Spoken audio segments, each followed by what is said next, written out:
Hindi na nga makontak ng SBP at ng SMB ang former import at new naturalized player sana nating si Benny Boatwright. Ito ay matapos siyang magkaroon ng Achilles injury habang naglalaro siya sa overseas.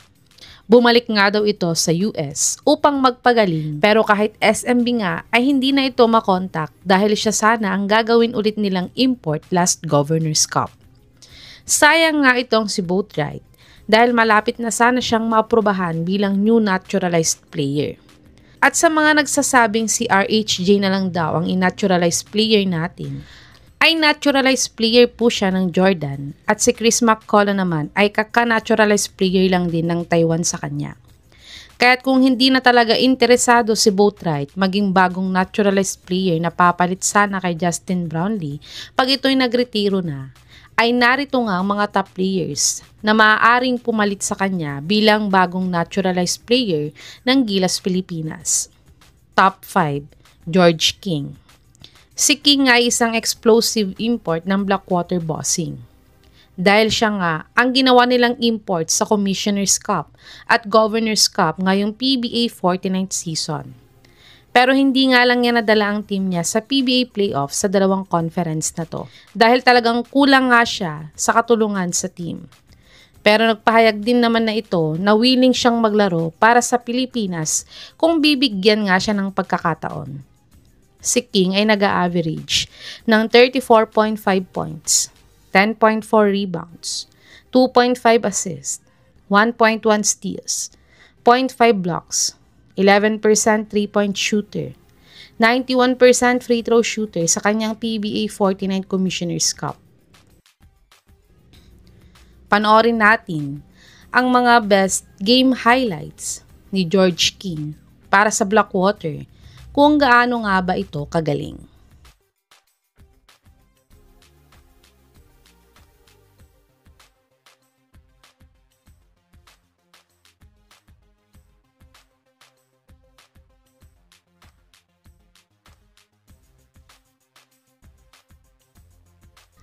Top 4, Myles Powell. Si Powell nga ang super import ng Bay Area Dragons dati na nag-guest team sa PBA. Ngunit, na-disband na nga ang team niya na to kaya't di na siya muling nakapaglaro muli sa PBA. At dati din sa isang interview ni Powell ay willing din daw siyang i-represent ang Pilipinas kung sakaling offeran siya na maging naturalized player natin.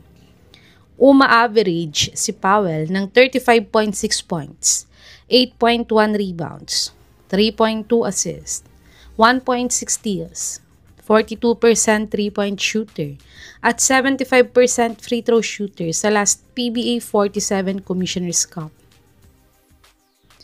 Panoorin natin ang mga best game highlights ni Myles Powell nang mag-guest team sila sa PBA kung gaano nga ba siya kagaling na player.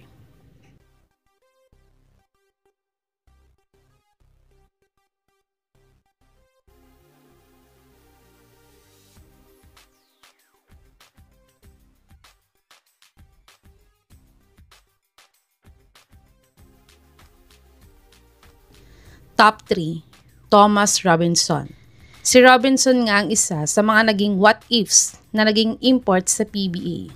Dahil napakaikli nga lang ng stint niya para sa NLEX dati. Dahil nga sa naging issue nilang dalawa ng former coach ng Northport na si Pido Harencio. Pero sa isang panayam nga sa kanya, ay willing nga daw siya ulit maglaro sa PBA kung ma-offeran ulit siya. Kaya't kung susubukan nga ng SBP na kontakin si Robinson, ay baka pwede nga siyang ipalit sana kay Boatwright bilang naturalized player ng Gilas Pilipinas.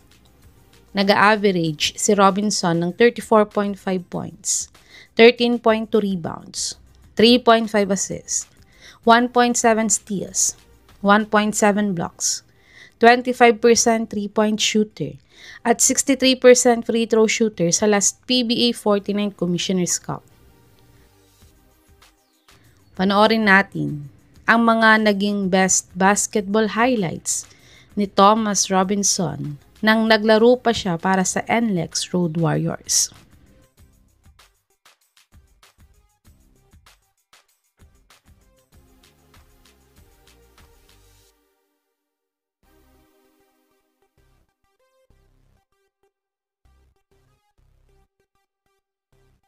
Top 2, Tyler Bay. Si Bay nga ay former import ng Magnolia Hotshots. At siya din sanang ipapalit nila kay Kuya Cardo last conference. Ngunit, busy nga lang ang schedule niya kaya't di nga siya naipalit dito. At siya nga ang isa pa sana sa mga pinagpipilian ng SBP dati na gawing naturalized player ng Gilas. Dahil nadala niya nga ang Magnolia sa PBA Finals last PBA 49th Commissioner's Cup. Yun nga lang ay kulang ang piyesa ng Magnolia kaya't dinaig sila ng powerhouse team ng SMB dito. Kaya't ang import nilang si Benny Boatwright ang mas pinili ni Coach Team na gawing bagong naturalized player ng Gilas Pilipinas. Pero dahil hindi na nga sumasagot si Boatwright sa SBP at SMB ay pwede nga na nilang i-consider ulit si Bay na gawing naturalized player ulit ng Gilas. Uma-average si Bay ng 27.6 points, 14 rebounds, 2.1 assists, 2.2 steals, 1 block, 25% 3-point shooter at 70% free throw shooter sa last PBA 48 Commissioner's Cup. Panoorin natin ang mga naging best basketball game highlights ni Tyler Bay para sa Magnolia Hotshots kung gaano nga ba siya kagaling na player.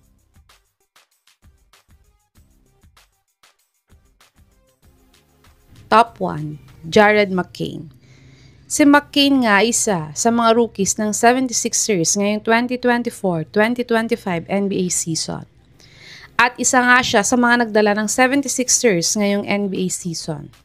Dahil laging ang injured ang mga star players nilang si Joel Embiid at Paul George ngayong season. Pero last December 2024 nga ay nagsuffer nga siya ng season-ending injury na torn meniscus. At kailangan niya magpahinga ng at least 6 to 9 months para makarecover sa injury na to.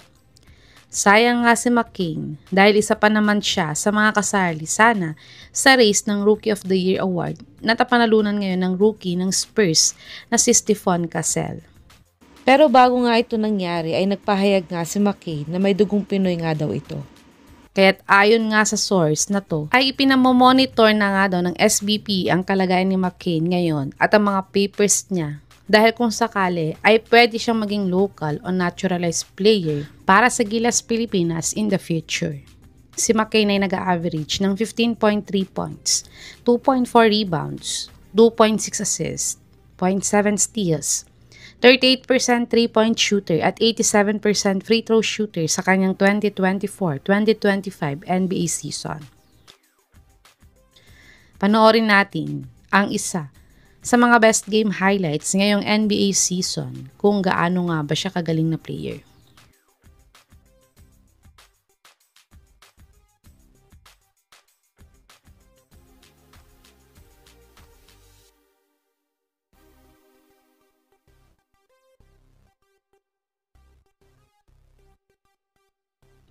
Ito ang mga top players na maaaring ipalit ng SBP kay Benny Boatwright kung talagang hindi na nila siya makontak. Sa tingin niyo mga kababos, sino sa mga players na to ang dapat gawing bagong naturalized player ng Gilas na madaling tawagin kung hindi available si Kabayan Brownlee? I-comment niyo na po yan sa baba.